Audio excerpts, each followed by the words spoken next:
bahwa Jepang mengalami resesi ekonomi. Resesi ekonomi adalah indikasi atau bentuk dari GDP, pertumbuhan GDP turun secara terus-menerus ya dalam 2 kuartal yang berturut-turut. Dan ini bisa disebabkan banyak hal, tetapi untuk Jepang itu ada beberapa hal.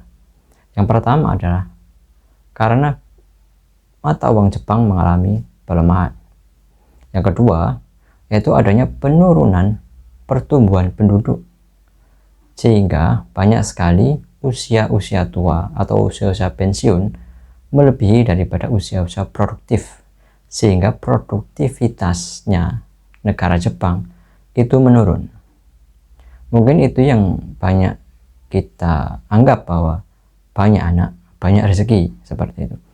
Yang ketiga adalah karena di Jepang pertumbuhan gaji itu stagnan, jadi stagnasi penghasilan di Jepang. Dengan pertumbuhan penghasilan yang stagnan, masyarakat lebih memilih untuk menyimpan uangnya daripada untuk berbelanja. Oleh karena itu pertumbuhan ekonomi tidak begitu bagus dari sisi pembelian dari masyarakat ya, dari sisi dalam negeri sendiri juga terjadi pelemahan. Yang keempat adalah karena Jepang itu kalah atau mengalami kesulitan dalam persaingan kendaraan listrik.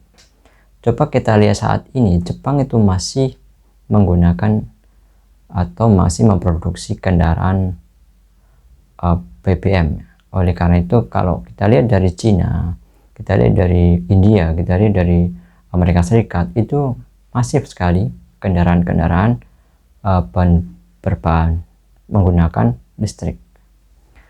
Itulah mengapa ya Jepang itu mengalami resesi atau mengalami krisis ekonomi dalam awal tahun 2024 ini.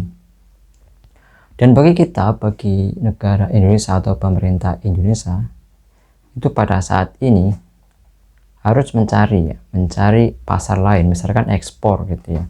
Karena kalau di Jepang mengalami resesi ekonomi, kemungkinan daya beli ekspor yang dilakukan oleh Indonesia ke Jepang mungkin mengalami penurunan.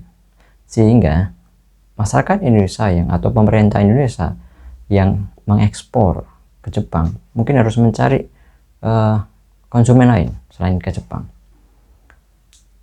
Untuk itu kita harus berjaga-jaga. Tapi apakah ini akan masif terjadi ke Indonesia ya?